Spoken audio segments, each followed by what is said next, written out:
हम लोग काफ़ी सारी मेडिसिन्स पढ़ चुके हैं और काफ़ी सारी मेडिसिन्स का हमें नॉलेज भी है, लेकिन कुछ ऐसी मेडिसिन्स हैं जो है तो लेकिन हम लोग उनका यूज़ नहीं कर पाते हैं at the given point of time.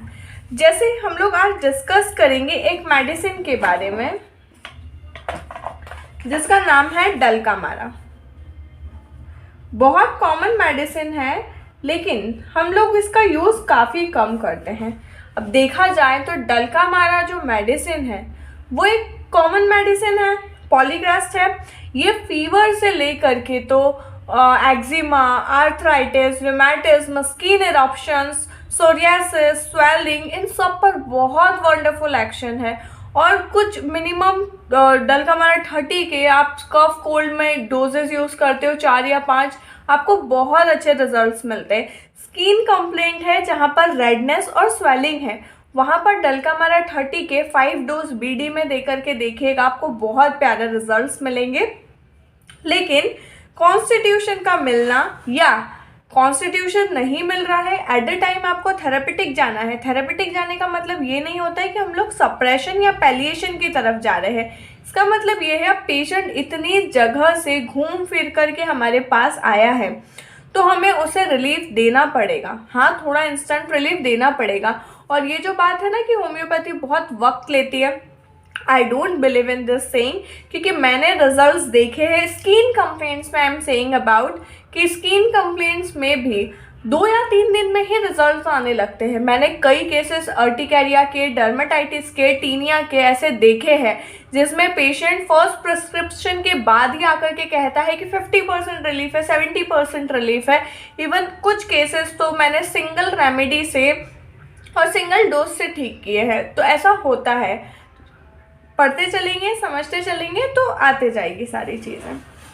डलकामारा का जो कॉमन नेम है that is bitter sweet. Patient भी वैसा ही होता है। पेशेंट का जो माइंड होता है ना वो बहुत ज़्यादा इम्पोर्टेंस रखता है। डलकामारा का patient doctor to doctor change करेगा। क्यों? क्योंकि एक डॉक्टर के पास जब वो जाएगा तो उसे ऐसा लगता है कि डॉक्टर उसके बात नहीं मान रहा है, सेटिस्फैक्ट्री बात नहीं कर रहा है, तो डॉक्टर टू डॉक्टर चेंज करता चला जाएगा।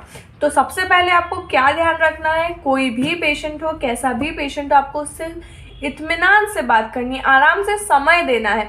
भले ही एक पेशेंट को आधे घंटे में देखो, लेकिन ऐसा देखो कि पेशेंट अंदर से पूरा खाली हो जाए, सारी बातें आपके टेबल पर ला करके रख दे। अब उसके बाद तो ये आप पर टोटली डिपेंड करता है कि आपको उन पॉइंट्स को कैसे अरेंज करना है, टोटलिटी ऑफ सिम्टम्स बनाना है और एक सिंगल सिंपल रेमेडी देना है। प्लीज़ गाइस, जो लोग भी ऐसी प्रैक्टिस कर रहे हैं कि एक बार में 5-6 दवाइयाँ या 2-3 दवाइयाँ दे रहे हैं और 15-15 दिन तक खिला रहे हैं, उससे प्लीज़ बंद कीजिए। आप सिंगल मेडिसिन देना शुरू कीजिए। हो सकता है थोड़ा वक्त लगे या हो सकता है एट द सेम टाइम आपको रिजल्ट्स मिले, लेकिन आपको बहुत अच्छे रिजल्ट्स मिलेंगे। और कॉम्बिनेशंस चलाना बंद कीजिए, सिंगल सिंपल रेमेडी की प्रैक्टिस कीजिए। और जैसे कुछ लोग होते हैं जो ग्रेफाइटिस 30 खिला रहे हैं महीने भर तक, आर्सेनिक 30 खिला रहे हैं महीने भर तक, वैसा बिल्कुल नहीं करिए। ये डॉक्टर हैनीमैन ने प्रूव की थी और सोलेनेसी फैमिली को बिलोंग करती है। अब सोलेनेसी फैमिली को बिलोंग करने वाली 3 और मेडिसिन है, that is belladonna, stramonium and hyoscyamus. Video को कंटिन्यू देखना और लास्ट तक देखना, क्योंकि जो शॉर्ट फॉर्म्स होते हैं और कुछ कुछ चीज़ें होती है ना वो मिस हो जाती है, फिर वो लिंक से अलग बातें चली जाती हैं। इन चारों के सिम्टम्स जो है वो थोड़े थोड़े मिलते हैं। ये एक स्क्वायर की तरह काम करते हैं, जहाँ यहाँ बैठिए बेलेडोना, यहाँ डलकामारा, यहाँ स्ट्रैमोनियम और यहाँ hyoscyamus.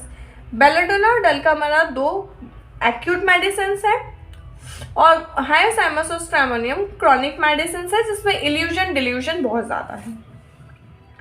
For this important drug and its exact and scientific use we owe gratitude to our master Hahnemann. सच में भी मास्टर हैनीमैन ने बहुत अच्छा काम किया। मतलब मुझे सोच करके ऐसा लगता है he was a surgeon, he was a allopath, well known, he was doing so great in his field, but उसके बाद भी उन्होंने अपना ट्रैक बदला, होम्योपैथी की खोज की और उसे आगे बढ़ाया। मतलब कोई आसान बात नहीं है ये। और हम लोग होम्योपैथी पढ़ करके भी कहाँ जा रहे हैं, एलोपैथी में, which is the worst thing I ever felt. It was regarded by him as a very powerful plant. उनका कहना था कि ये बहुत ही पावरफुल प्लांट है और इसका ड्यूरेशन ऑफ एक्शन भी बहुत लंबा है। Before the scientific proving of the drug was made, जब साइंटिफिक प्रूविंग नहीं हुई थी इस ड्रग की, कैंट सर का कहना था कि जो मदर टिंचर है डल्कामारा का, सॉरी जो मदर्स होती थी, मदर टिंचर तो हम लोगों ने बनाया बाद में, जो पहले की माँ दादी होती थी वो डल्कामारा के ऑइंटमेंट्स को लगाया करती थी स्किन पर, एक बहुत ही सूथिंग इफेक्ट्स के लिए। जो कट लग जाते थे काम करते करते या खेतों में काम करते करते, स्किन सरफेसेस पर वो बहुत अच्छा ठंडक देने का काम करती थी और स्वेलिंग को कम करती थी और वुंड को जल्दी से हील करती थी। The effect has been proved and established. ये सेम इफेक्ट बहुत सारे अलग अलग साइंटिस्ट ने, प्रूवर्स ने प्रूव किया है और स्टैब्लिश किया है। क्लिनिकल्स, ऐसी कौन कौन सी स्किन कंप्लेंट्स, फिजिकल कंप्लेंट्स हैं जिस पर डल्कामारा एक्ट करती है? एनासार्का, कैटार, ब्लैडर अफेक्शन, कफ, कॉलेरा, डायरिया, ड्रॉप्सी। एनासार्का भी दिया है और ड्रॉप्सी भी दिया है, दोनों में बहुत बड़ा डिफरेंस है। Dysentery, fever, headache, herpes, influenza, lumbago, measles, meningitis, natal rash, neuralgia, ophthalmia, nose affection, skin troubles, tonsillitis, urinary affections, warts, whooping cough और ऐसी बहुत सारी चीज़ें। स्फीयर ऑफ एक्शन, डल्कामारा का जो एक्शन होता है वो म्यूकस मेम्ब्रेन पर होता है, ठीक है, म्यूकस मेम्ब्रेन पर इसका मेन फोकस होता है। Pathogenesis, it causes glandular enlargement, sorry, जितनी भी ग्लैंड्स होती है वो स्वॉलन अप हो जाती है। Lymphatic system, cellular effusion and produces skin eruptions. Catarrhal inflammation of mucous membrane of skin करवाता है, जिसकी वजह से जितनी भी बॉडी की म्यूकस मेम्ब्रेन है वो ज़्यादा से ज़्यादा सिक्रीट करना शुरू कर देती है।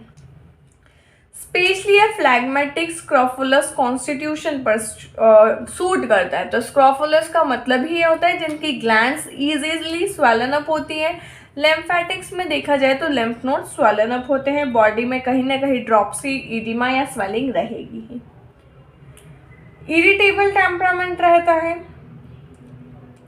अब relation with heat and cold में जाए तो it is neither chilly nor hot, easily affected by the weather change।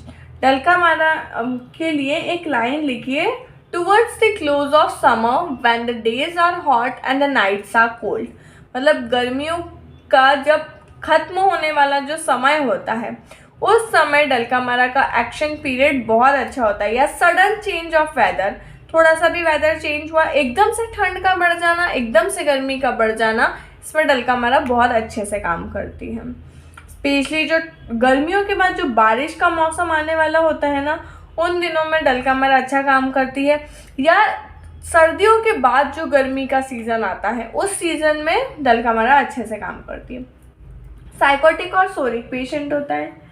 डल्कामारा is an excellent remedy for the troubles brought on और aggravated by exposure to damp, cold, rainy weather. ऐसी complaints या ऐसी problems जो या तो बारिश के साथ आई है या बारिश के मौसम के आने से एग्रावेट हुई है। और sudden changes in hot weather when the days are hot and the nights are cold। Bryonia में भी सेम होता है, जब दिन गर्म हो और रात ठंडी हो। तो ऐसा गर्मियाँ जब खत्म होने वाली होती है तभी ऐसा होता है। कॉन्सिक्वेंट अपॉन पर्सपायरेशन बीइंग सप्रेस्ड, मतलब जितने भी इसके कॉन्सिक्वेंसेज होते हैं, कंप्लेंट्स होती है, हम लोग कह सकते हैं अलाइनमेंट्स फ्रॉम स्वेट के सप्रेशन से। हम लोग बाहर घूम रहे थे, एकदम से अंदर आए और बाहर से पूरा पसीने में थे क्योंकि दिन बहुत गर्म चल रहा था, 45-46 डिग्री टेम्परेचर था, अंदर आया कूलर के सामने एकदम से बैठ गए, पर्सपायरेशन गायब। तो उस पर्सपायरेशन को जो हमने सप्रेस किया है उसकी वजह से जो कंप्लेंट्स आई है, अब म्यूकस मेम्ब्रेन तो अपना सिक्रीशन कर रही थी, उसका तो काम चल रहा था, वो पसीना बाहर फेंक रही थी। आप एकदम से आए और आपने उसको आकर के बोला कि नहीं अब काम नहीं करना है, तो उसको काम नहीं करने में थोड़ा वक्त देना होगा। तो जितना वक्त आपने नहीं दिया वो उसका सिक्रीशन निकालती रहेगी और अंदर ही अंदर परमिएबिलिटी जो मेम्ब्रेन्स की रहेगी वो खत्म हो जाएगी। क्यों? क्योंकि आप ठंडी हवा के सामने बैठ गए और इंट्रासेलुलर फ्लूइड का एक्यूमुलेशन होने लगेगा, जिसकी वजह से स्वेलिंग आएगी। ये बातें आपको कभी भी किसी भी बुक में लिखी हुई नहीं मिलेगी, ठीक है। Cataract condition and profuse discharge such as urine, saliva, loose stool, mucus and respiratory organs, ये सारी चीज़ें मिलेगी, जितने भी डिस्चार्जेस है वो बढ़ जाएंगे। एग्रावेशन होगा इसको कोल्ड से और रिलीफ होगा इसको वार्म से। Urticaria and other various skin troubles all over the body without fever. Urticaria, skin troubles, dermatitis, itching, tinea जितने भी होंगे वो बहुत ज़्यादा कॉमन होते हैं डलकामारा में, लेकिन फीवर नहीं होगा किसी भी चीज़ के साथ। A curious regional effect of dulcamara is at or about the umbilicus, where pinching and soothing pains occur again and again. अम्बालिकस के आसपास या अम्बालिकस के एरिया में बहुत ज़्यादा अच्छा इफेक्ट होता है डलकामारा का, जहाँ पेशेंट को ऐसा फील होता है कि कोई सुइयाँ चुभो रहा है या चिमटी भर रहा है, ऐसा उसको पेन होता है या ऐसा सेंसेशन होता है।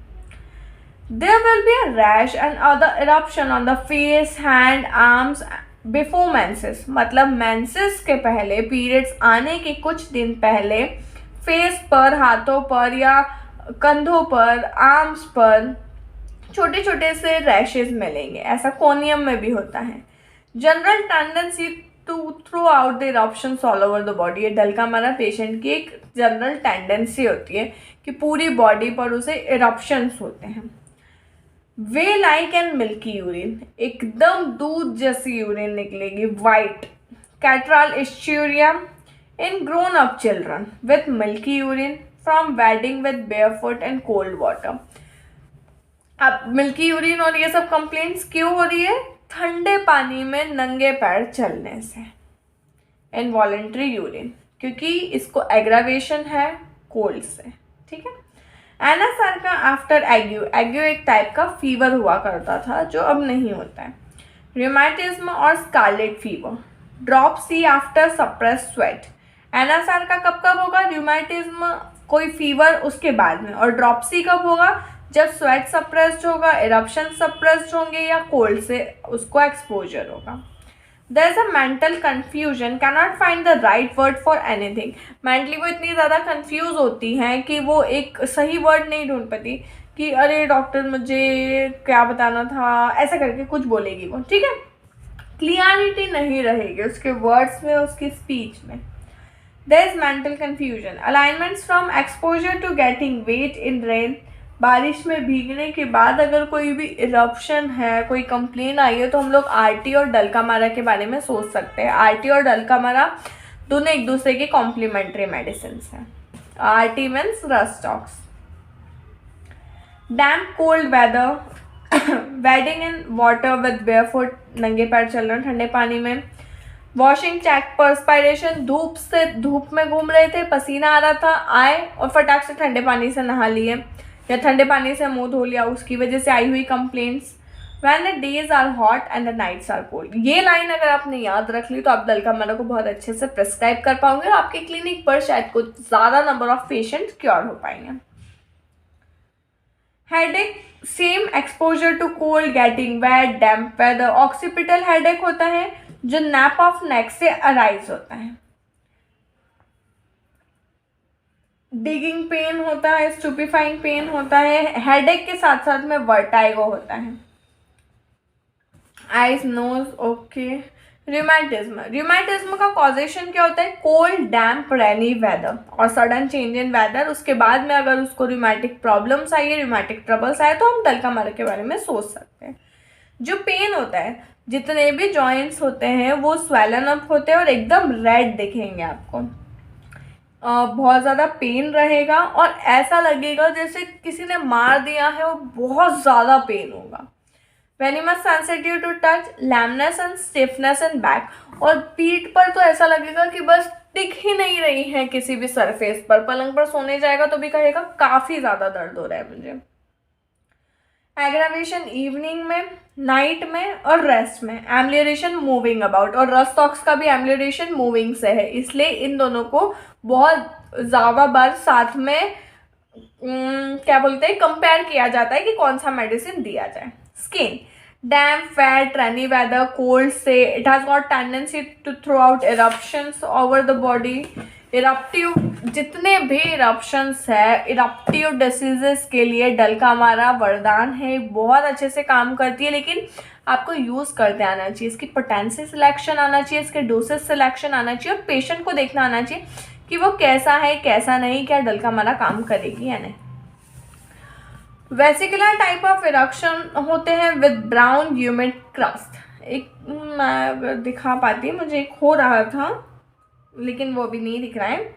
अगर कभी मिला तो मैं आपको बताऊंगी कि कैसा होता है डलकामारा का eruption. Little boil like eruption, eruption especially upon the scalp, scalp पर जो इरप्शंस होते हैं वो। Sense of itching and scratching, ऐसा लगता है खुजली आ रही है और बस खुजालते चले जाओ, खुजालते चले जाओ। जो सल्फर वाली स्टेज होती है ना कि पेशेंट खुजालते चले जाता है जब तक उसमें से ब्लड ना बाहर आ जाए। लेकिन स्क्रैचिंग से या खुजालने से उसे कोई भी रिलीफ नहीं मिलता है। Eruption that come out upon the face, upon the head, nose, but especially upon the cheeks, which is completely covered with crust. जितने भी eruptions रहेंगे उस पर एक पपड़ी, जो बोलते हैं ना हम लोग, एक पपड़ी जम जाती, ये crust जम जाएगी।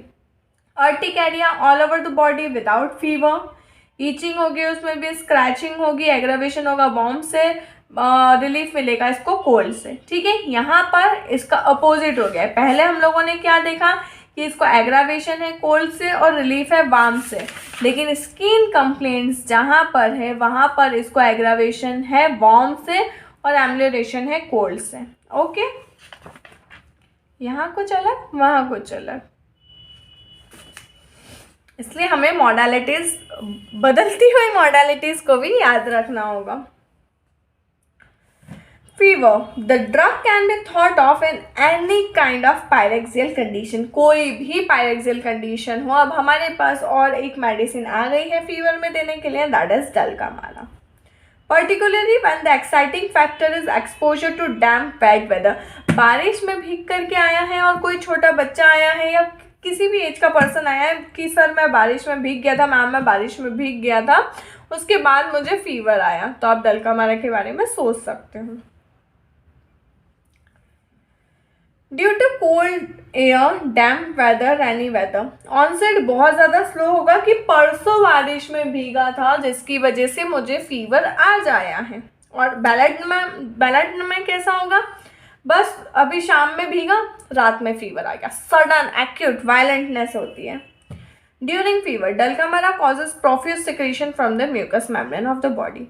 Due to this, there is profuse discharge, profuse guttural discharge from nose, which is thick and yellow, burning in head. इसकी वजह से डलकामारा की म्यूकस मेम्ब्रेन्स बहुत ज़्यादा स्ट्रॉन्ग हो जाती है। अगर बुखार है, सर्दी खांसी है, जुकाम है, तो आप डलकामारा के बारे में सोच सकते हो, जहाँ सिक्रीशन बहुत ज़्यादा निकल रहे हो और येलोविश की तरफ हो।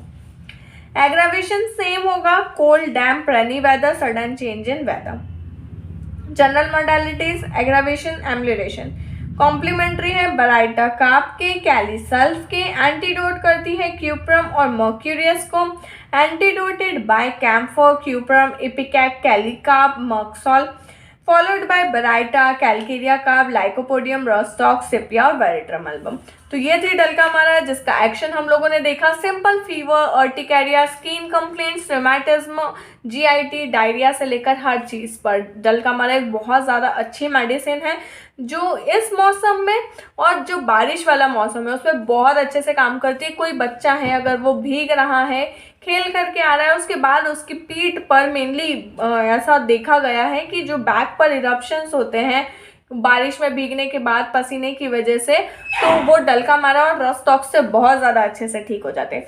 तो ट्राई करना और अगर कोई केस ठीक होता है तो कमेंट सेक्शन में ज़रूर बताना। Amazing!